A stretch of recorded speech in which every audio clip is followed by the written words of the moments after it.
الحمد لله نحمده ونستعينه ونستغفره ونعوذ بالله من شرور أنفسنا ومن سيئات أعمالنا من يهده الله فلا مضل له ومن يضلل فلا هادي له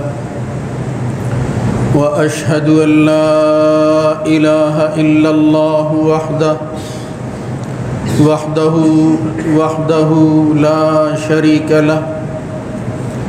وأشهد أن محمدًا عبده ورسوله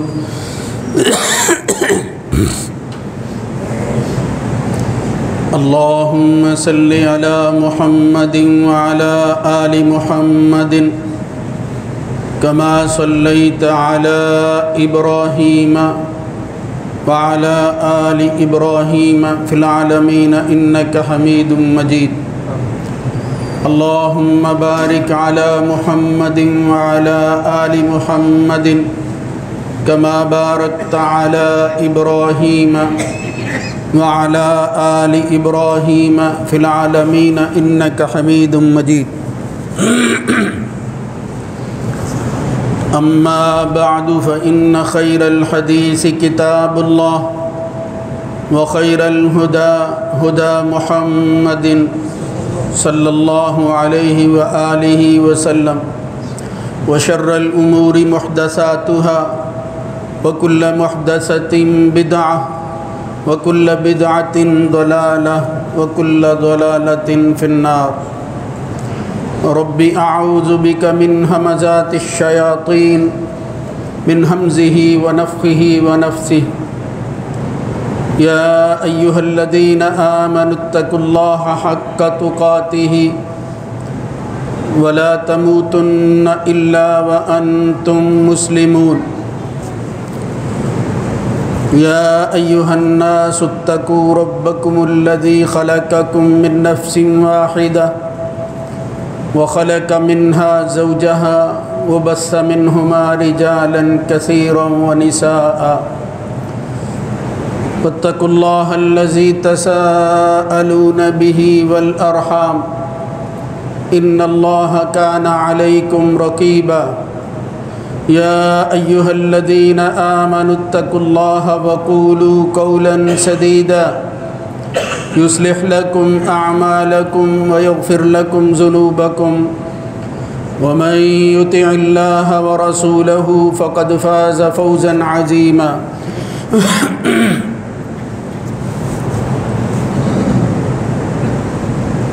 رب اشرح لي صدري ويسر لي أمري واحلل عقدة من لساني يفقهوا قولي وإذا سمعوا اللغو أعرضوا عنه وقالوا لنا أعمالنا ولكم أعمالكم سلام عليكم لا نبتغي الجاهلين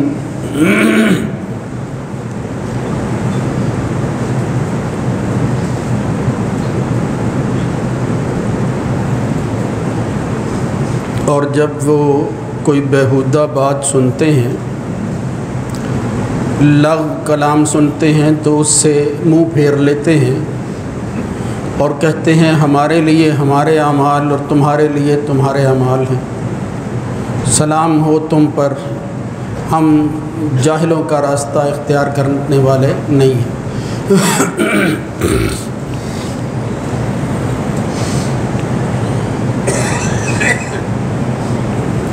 اللہ رب العزت کی حمد و ثنا کے بعد درود و سلام سید الرسل سید ولد آدم خاتم النبیین جناب محمد الرسول اللہ صلی اللہ علیہ وآلہ وسلم کی ذات گرامی پر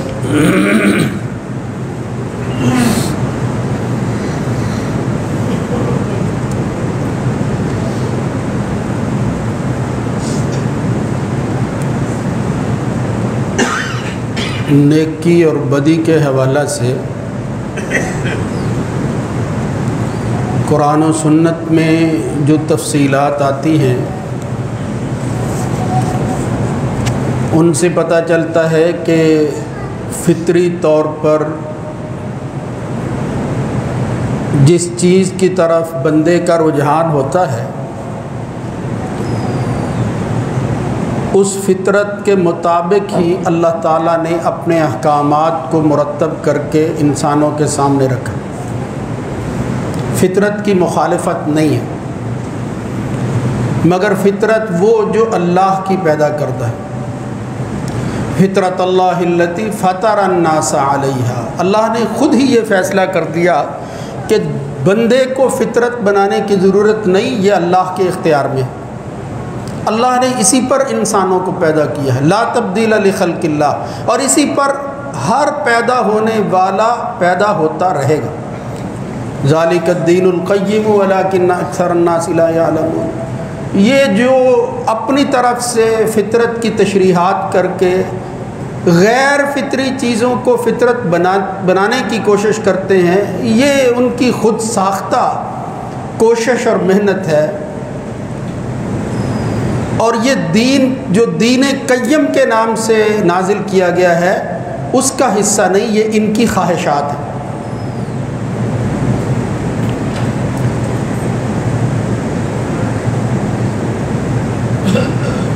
برائی اور اس سے جنم لینے والی چیزوں کے حوالے سے آخر کار نتیجہ کیا سامنے آئے گا، اور جب یہ برائی بڑھ جائے گی، برے لوگ جو ہے وہ زیادہ ہو جائیں گے، تو پھر اللہ تعالیٰ اس جہان کو ختم کر دے گا۔ اور اس وقت کے قریب آنے کے لیے کوئی تعین قرآن و سنت میں تو نہیں، لیکن ایسی علامات اور نشانیوں کا بیان ضرور ملتا ہے کہ جن سے متنبہ کیا گیا انسانوں کو کہ تم ان برے لوگوں اور برے وقت کا حصہ نہ بنو، اس سے بچنے کی کوشش کرو۔ اسی حوالہ سے میں نے یہ بات عرض کی تھی کہ برائی سب سے بڑی فاحش اور بری چیز جس کے اثرات مزید برائیوں کی شکل میں سامنے آتے ہیں وہ بدکاری اور زنا ہے۔ اللہ رب العزت نے اس فحش اور بے حیائی کے قریب جانے سے اور ایسے ذرائع کو اختیار کرنے سے بھی منع کر دیا جس کا نتیجہ یہ زنا اور برائی کی شکل میں نکلتا ہے۔ وَلَا تَقْرَبُوا الزِّنَا إِنَّهُ كَانَ فَاحِشًا، اس کو پھر اسلامی فقہ کی اصطلاح کے اندر اہل علم نے ایک اصول قائم کر دیا کہ جہاں چیز اپنی اصل کے اعتبار سے غلط ہوتی ہے اس کی طرف جانے والی جتنی بھی چیزیں ہیں وہ بھی غلط ہو جائیں گی، ان کو کہتے ہیں سد الذرائع، یعنی وہ ذرائع اور وسائل اور سورسز جو برائی تک لے جاتے ہیں وہ بھی اسی ضمن میں شمار ہوں گے، اس میں برائی شمار ہوتی ہے، لہذا ان سے بھی بچنا چاہیے۔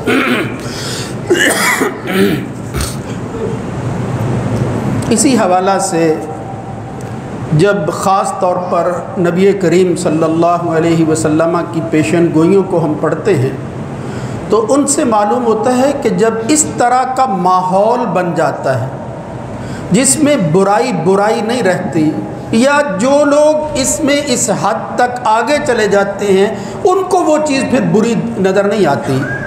تو اس کے ساتھ جو چیزیں اٹیچ ہیں، جو ملی ہوئی ہیں، وہ یہ ہے کہ اس برائی کے ساتھ ساتھ اور برائیاں، شراب کا عام ہو جانا، اور اسی طرح مخلوط مجالس کا انعقاد، مرد اور عورت کی تفریق کا ختم ہو جانا، اور اسی طرح ایسی چیزوں کو استعمال کرنا جو حرام ہیں بالکل واضح طور پر، اور پھر جن کی وجہ سے یہ برائی جو ہے یہ اپنے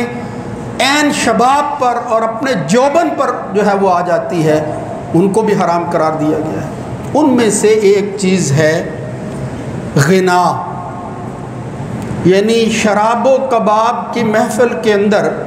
اس کو چار چاند لگا دینے والی چیزوں میں سے ایک یہ ہے کہ خواہ وہ مرد ہوں یا عورتیں، وہ اپنی زبان سے ایسا کلام سناتے ہیں، اس کو جاری کرتے ہیں کہ جس کی وجہ سے وہ موجود لوگ جو اس محفل میں موجود ہوتے ہیں ان کو جوش آتا ہے اور ان کے جذبات کے اندر انگیخت پیدا ہوتی ہے اور پھر وہ برائی کی طرف جو ہے وہ مائل ہو جاتے ہیں۔ وقت کے ساتھ ساتھ اس غنا کو دیگر نام دیے گئے، اور انصاف کی بات کرنی چاہیے۔ اللہ کی یہ حکمت وہ اللہ ہی بہتر جانتا ہے، لیکن اس بات پر تو اتفاق موجود ہے اہل علم کے ہاں کہ ہر وہ غنا یا دوسرے لفظوں میں آج کل ہم جسے میوزک یا موسیقی کہتے ہیں، اگر اس کے اندر یہ فلاں چیزیں شامل ہو جائیں جن کا میں نے پہلے بھی ذکر کیا، اختلاط ہو، کلام جو ہے اس کے اندر لغویات حد سے زیادہ ہوں، وہ غزلیات زیادہ ہوں، رزمیات کم ہوں، یہ اصطلاحیں ہیں۔ عربوں کے ہاں جو ہے وہ کثرت کے ساتھ وہ بہادر لوگ تھے، رزمیہ اشعار کہے جاتے تھے کہ ہماری قوم، ہمارا قبیلہ جو ہے وہ کتنا بہادر ہے، اور پھر جب وہ جنگ پر جاتے تھے تو لوگ جو ہے وہ گاتے تھے اس کو اور پھر جوش دلاتے تھے، اور اس کو رزمیہ اشعار جو ہے وہ کہا جاتا ہے۔ اسی طرح غزلیہ اشعار ہیں جن کے اندر عورت اور اس کے حسن اور اس کے جو اعضاء ہیں ان پر تبصرہ کیا جاتا ہے زیادہ تر، اور اسی سے ہمارے ہاں غزل جو ہے وہ مشہور ہو گئی ہے۔ یہ مسئلہ شروع سے اہل علم کے ہاں جو ہے وہ مختلف ہی رہا ہے کہ کیا اسلام نے ہر قسم کی موسیقی اور غنا کو حرام قرار دیا ہے یا نہیں، اور یہ جس کو میں برائی کہہ رہا ہوں، جس کو میں گناہ کی دعوت دینے والی چیز کہہ رہا ہوں، اس کا ذکر بھی احادیث کے اندر آتا ہے، اور قرآن و سنت میں جو دلائل بھی ہیں انہی کی بنیاد پر بڑے بڑے متقی لوگ، بڑے بڑے اللہ والے لوگ جو ہیں انہوں نے بھی فیصلہ کرنے میں اپنے طور پر درست فیصلہ کیا، لیکن بظاہر معلوم ہوتا ہے کہ فلاں جگہ پر ان کو کچھ شرائط اور حدود مقرر کر دینی چاہیے تھی کہ یہ فن اگر فن کی صورت میں جاری رہے، اور پھر وہ غنا جو ہے وہ رزمیہ شکل میں جس کی طرف میں اشارہ کر رہا ہوں، یعنی اس کی حدود و قیود مقرر کر دی جائیں، تو پھر شاید شریعت اس کو حرام نہیں کہتی، اس کی اجازت ہے۔ جس طرح ہمارے ہاں بھی اچھا کلام ہو اور اچھی آواز کے ساتھ جو ہے وہ اس کو سنایا جائے، حتیٰ کہ اگر مجھے آپ اجازت دے دیں تو میں کہوں قرآن مجید بھی جب خوبصورت آواز کے اندر پڑھا جاتا ہے اس کی طرف میلان دوسرے کی نسبت زیادہ ہوتا ہے، یہ میلان کی بات ہے۔ اب کچھ لوگ جو قائل تھے انہوں نے تو موسیقی اور غنا کو بالعموم جائز قرار دے دیا، جس طرح کی بھی ہو اس پر قدغن نہیں ہے، اور پھر اس کے مخالف جتنی بھی چیزیں تھیں ان کی انہوں نے تعویل کی۔ اور عجیب اتفاق یہ ہے کہ دیگر مسائل کے اندر جو لوگ متشدد تھے، یعنی مسائل کے اندر اتنی سختی کرنے والے لوگ تھے، اس مسئلہ موسیقی کے اندر وہ اتنے ہی نازک اور اتنے ہی جو ہے وہ نرم دکھائی دیتے۔ ابن حزم جیسا بندہ، علامہ امام شوقانی، بڑے بڑے یہ امام ہیں، ان کا نام اگر لیا جائے تو معلوم ہوتا ہے کہ دین کی فقاہت اور سمجھ کے اعتبار سے ان سے بڑھ کر کوئی نہیں۔ ایک طرف ائمہ اربعہ ہیں، اس طرح دیگر لوگ ہیں، دو گروہ جو ہے وہ نظر آتے ہیں شروع سے لے کر آخر تک۔ میں یہ بات اس لیے عرض کر رہا ہوں کہ آج بھی ہم جس دور میں گزر رہے ہیں، یہاں ہمارے چینلز پر، ہمارے یہ رسل و رسائل کے جو ذرائع ہیں ان پر جو ہے یہ بحث بعض دفعہ سننے دیکھنے میں آتی ہے، اور لوگ اس سے دو چار ہوتے ہیں، وہ پھر پوچھتے ہیں کہ کیا یہ جو موسیقی کی حمایت کرنے والے لوگ ہیں اس دور کے اندر بھی، اور پھر ان کی باتوں سے یوں معلوم ہوتا ہے کہ یہ جس طرح کی موسیقی بھی چل رہی ہے، یورپ کے اندر اس فن کو اور طرح لیا جا رہا ہے، کہیں اس میوزک کو ڈسکو کا نام دیا جا رہا ہے، یہ کوئی اور اس طرح پاپ سنگنگ کا نام دیا جا رہا ہے۔ آپ مجھ سے بہتر جانتے ہیں یہ اس فن کو اتنا آگے بڑھا دیا گیا کہ اچھے اداروں کے اندر دیگر مضامین کے ساتھ اس کو ایک مضمون کے طور پر پڑھایا جا رہا، اور ہم ان اداروں کو ترجیح دیتے ہیں اپنی ضروریات میں تنگی جو ہے وہ اختیار کر کے، اپنے آپ کو ہاتھ جو ہے وہ بڑی مشکل کے ساتھ جو ہے وہ باندھ کر اپنی ضروریات کو جو ہے وہ کم کر کے اپنی اولاد کو ایسے اداروں میں بھیجتے ہیں اور وہاں تعلیم دیتے ہیں جہاں مضمون دیگر مضامین کے ساتھ موسیقی کا ایک مضمون جو ہے وہ بھی ان کے نصاب کا حصہ ہوتا ہے۔ اب وہ لوگ جو ہے جس طرح کی سوچ رکھتے ہیں انہوں نے اس مضمون کو لازمی کیوں قرار دیا ہے، وہ کیوں پڑھاتے ہیں؟ اس سے آپ خود اندازہ کر سکتے ہیں کہ ان کے ہاں کوئی مطمح نظر ان کا بہتر نہیں ہے، کوئی اچھی سوچ نہیں ہے، کوئی بہتری کی طرف قوم کو لے جانا نہیں ہے، بلکہ اس کلچر سے متعارف کروانا ہے جو کلچر جہاں سے ان کی یہ تعلیم آئی ہے، جو کچھ وہ لے کر آئے ہیں اور ہم کو وہ سکھانا چاہتے ہیں۔ بہرحال یہ لمبی بحث ہے، میں صرف یہ عرض کرنا چاہتا ہوں کہ کس طرح کون سی ایسی چیز ہے اگر ان اہل علم کی بات کو بھی مان لیا جائے کہ بالعموم جو ہے وہ غنا اس کی اجازت ہے، تو پھر ہم اپنی طرف سے کہیں گے کہ نہیں، اس کے ساتھ شرائط مقرر کر دیں۔ ہر قسم کی موسیقی کو جائز قرار دے دینا، اس کا مطلب یہ ہے اللہ اور اس کے رسول نے جن چیزوں کو لغو قرار دیا، جن کو جہالت کہا ہے، جن سے دور رہنے کی تلقین کی ہے، جن کا قرب وہ قیامت کی نشانیوں میں سے ایک نشانی قرار دیا ہے، پھر وہ بھی اس کے اندر آ جائیں گے، لہٰذا اس کو عمومی طور پر جائز قرار دے دینا ہرگز درست نہیں ہے۔ بہرحال یہ بحث وہ چونکہ اختلافی مسئلہ ہے وہ میں نے اشارہ کر دیا ہے، مگر برائی اور اس کے ماحول کو پروان چڑھانے والی وہ موسیقی جس کی مذمت قرآن و سنت میں آئی ہے، اس میں سے ایک بات یہ ہے کہ اہل ایمان جو فطرت پر ہوتے ہیں ان کا دلی میلان اس موسیقی اور غنا کی طرف نہیں ہوتا، وہ اس کو پسند نہیں کرتے، بالخصوص ایسے ماحول کے اندر کہ جب دیگر برائیاں جو ہیں وہ اس کے ساتھ جنم لے رہی ہوں، وہ تو اہل علم بالکل ہی پسند نہیں کرتے، بلکہ اللہ والے عباد الرحمن کا جہاں قرآن مجید میں ذکر ہوا ہے ان کی خصوصیت اور وصف یہ بیان ہوا ہے کہ جہاں کہیں یہ لغویات ہو رہی ہوں وہاں سے وہ اعراض کرتے ہیں۔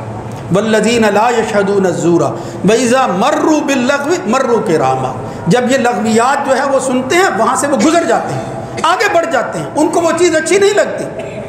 اب وہ بے شمار ایسے دلائل ہیں جن سے وہ لوگ جو قائلین ہیں وہ استدلال کرتے ہیں، اب ان پر بحث کرنا وہ ممکن نہیں ہے۔ بس میں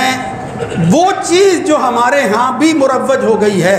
اور جس کو یہ لوگ بھی ہرگز قبول نہیں کرتے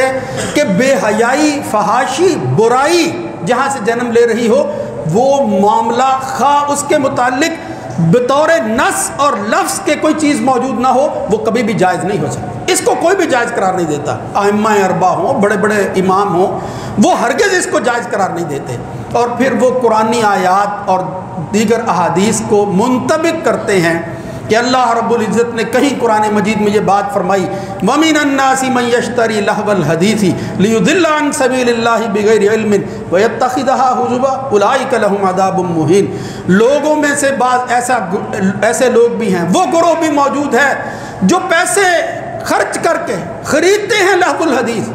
یہ اپنے آپ کو اس میں مشغول کرتے ہیں، ان کا پیسہ اس میں لگتا ہے، لیضل عن سبیل اللہ، جو اللہ کے راستے کی طرف جانے والا نہیں بلکہ اس سے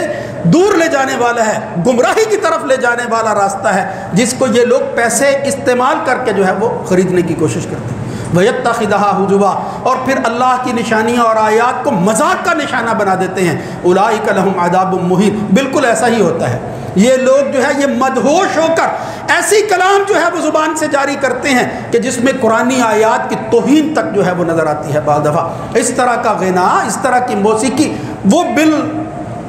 وہ بالکلیہ یعنی بالاتفاق اگر اس کے بارے میں کہا جائے کہ وہ حرام ہے، اس میں کوئی شک نہیں۔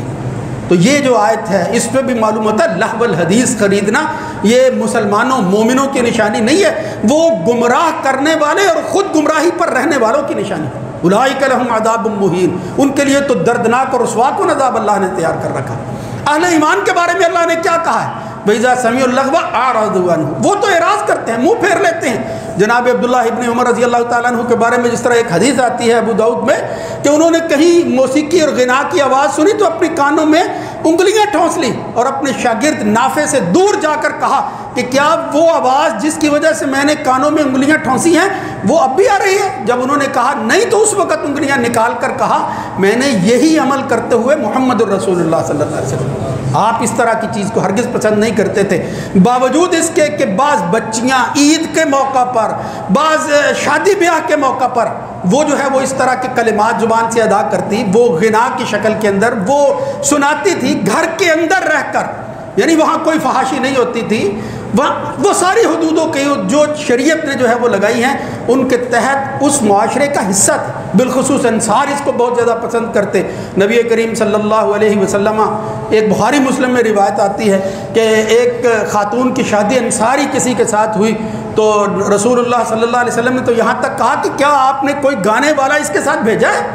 یعنی گانے والے سے مراد ہم وہی میوزک موسیقی نہ لے رہے، یعنی انصار کے ہاں جس طرح کے کلام کو مترنم شکل کے اندر پڑھا جاتا ہے اس طرح کا کوئی بندہ بھیجا ہے؟ یعجبہم اللہ، وہ تو اس طرح کے کھیل کود کو پسند کرتے ہیں، اور اس موقع پر اس کی اجازت ہے۔ اس صورت میں بچیاں گا رہی تھی، نبی کریم صلی اللہ علیہ وسلم کی موجودگی میں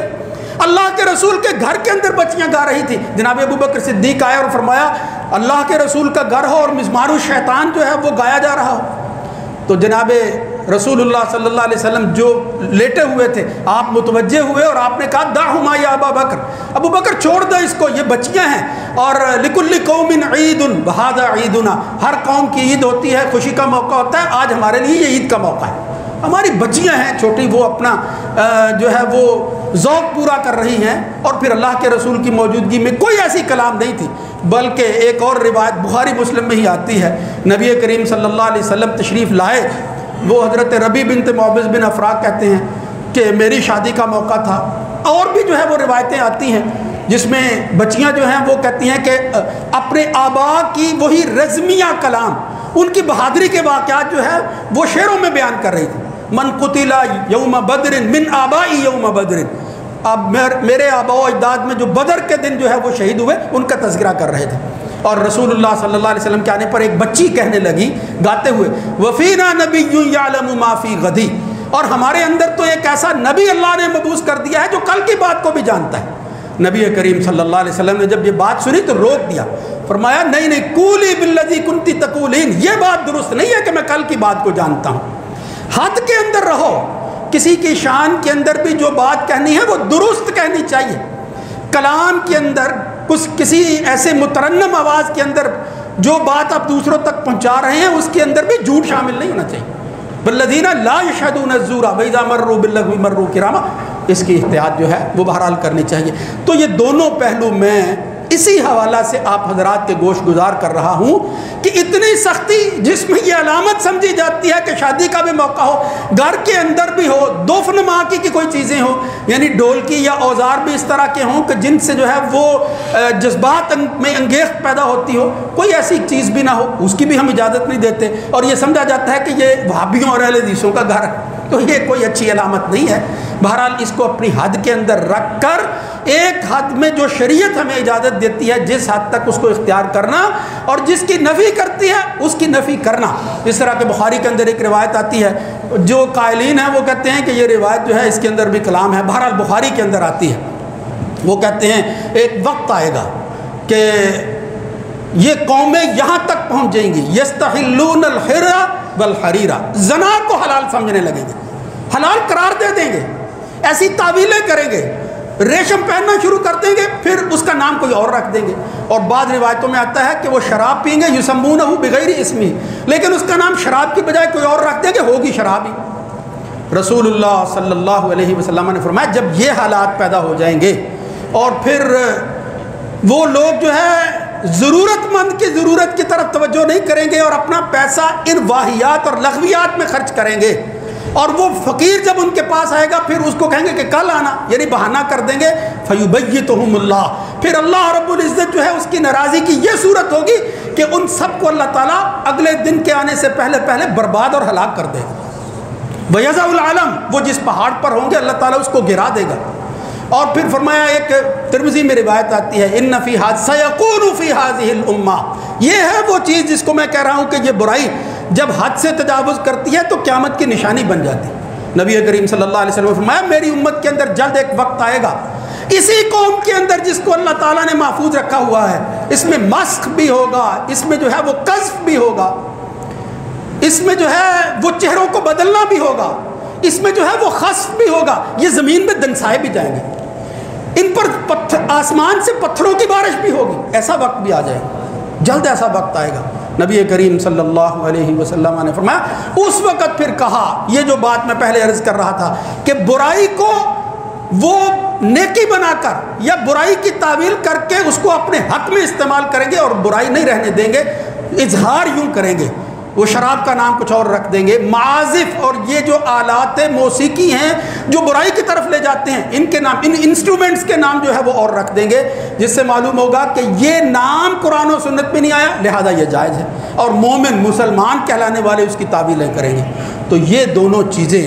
یہ انصاف کی بات تھی، اس مضمون کے حوالہ سے میں نے آپ حضرات کے سامنے رکھ دی ہیں۔ اب حدود و قیود کی پابندی کرنا ضروری ہے، اور وہ چیزیں جو گناہ میں آگے جو ہے وہ لے جاتی ہیں اور قیامت کی نشانیوں میں سے ایک نشانی بن کر وہ ہمیں اس کا حصہ بناتی ہیں، اللہ سے دعا ہے کہ ہمیں اس سے محفوظ رہنے کی توفیق نصیب فرمائے، اور اس دین کو حق، سچ اور انصاف کے مطابق سننے، کہنے اور سمجھنے کی توفیق عنایت فرمائے۔ اقول قولی ھذا استغفر اللہ لی ولکم۔